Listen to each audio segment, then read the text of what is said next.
Hi, my name is Laura O'Brien and I'm here with the Morrigan names and pronunciation.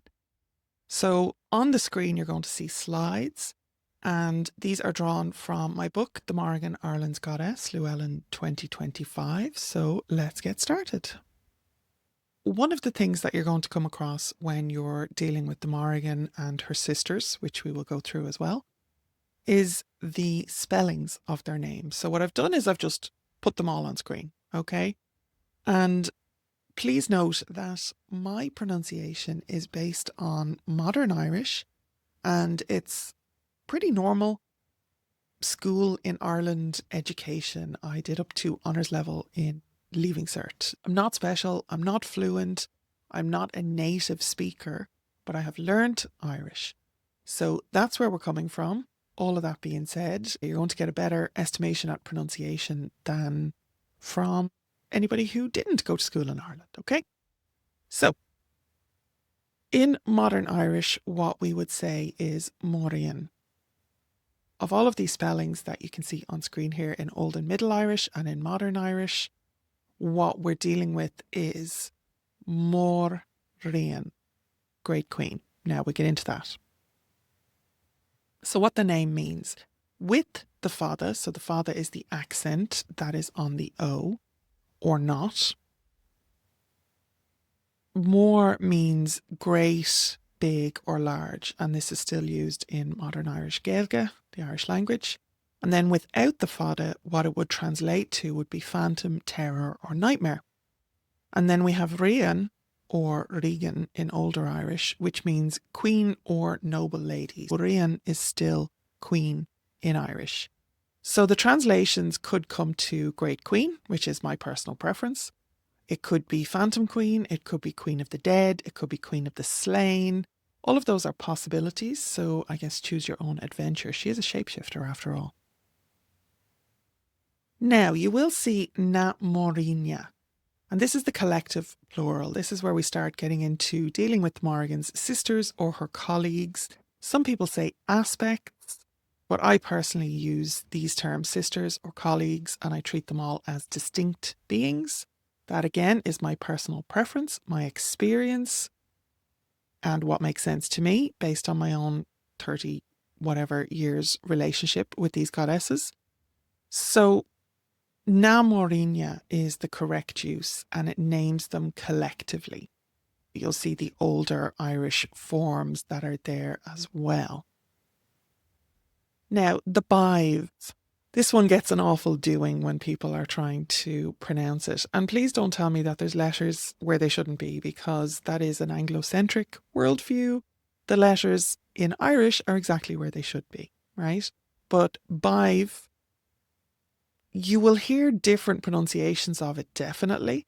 But we do have a name in Irish, which is Sive, which would be spelled similarly in modern Irish as Badb would be in modern Irish as well. So this second from the bottom spelling here is Badhbh. So if you had an S on there, that would be Sive.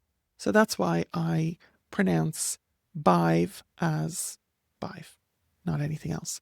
You do have titles and meaning. You have Badb Cacha, the battle crow.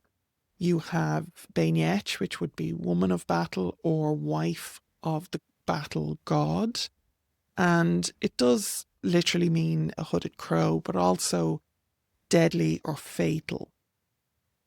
And the hooded crow or the scald crow that it represents in Irish culture and tradition is also called Carrog Lea, grey crow.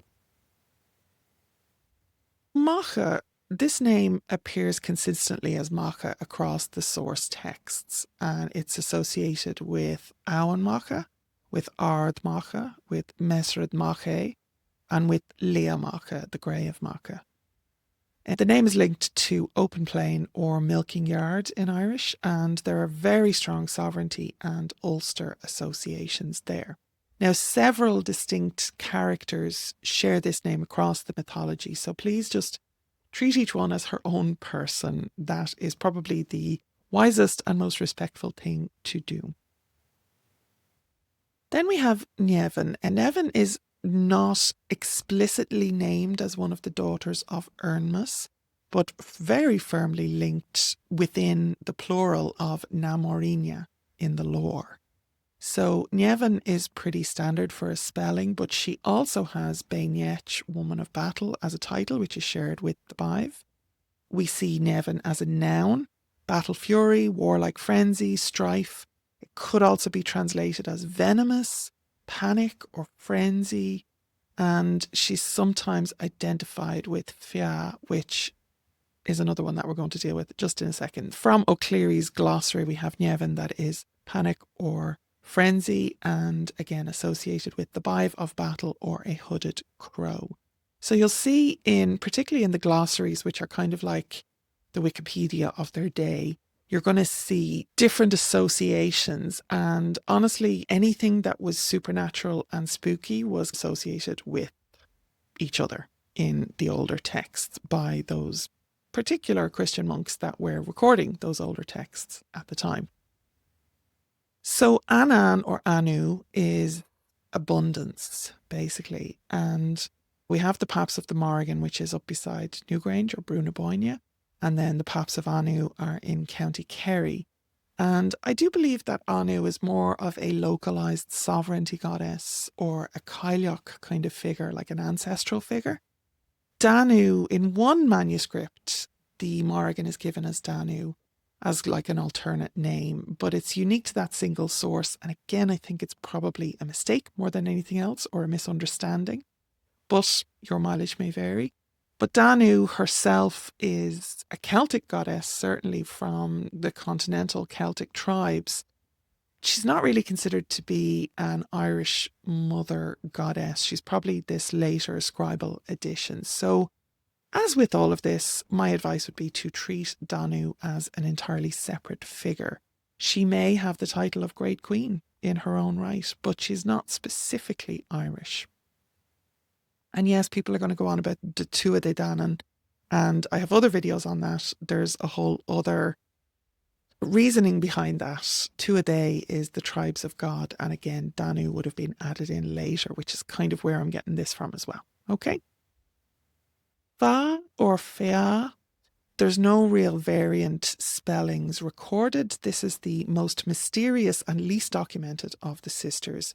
She really appears mostly as a noun or a verb in the early glossaries. She is named as a daughter of Elkmar, which would be connected to, again, Brunaboynia or Newgrange, sometimes identified with Llewellyn and also with Ethna in the Ban Chenicus, the lore of women. Also then shares this title, Bainech, woman or wife of Nech, who would be the war god. And that is her.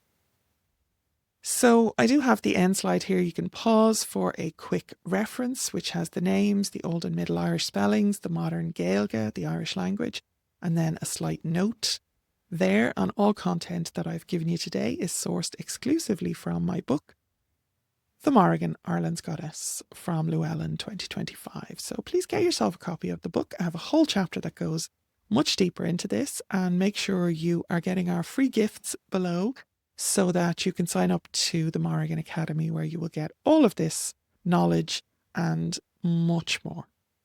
So, Slán, I will see you in the next video.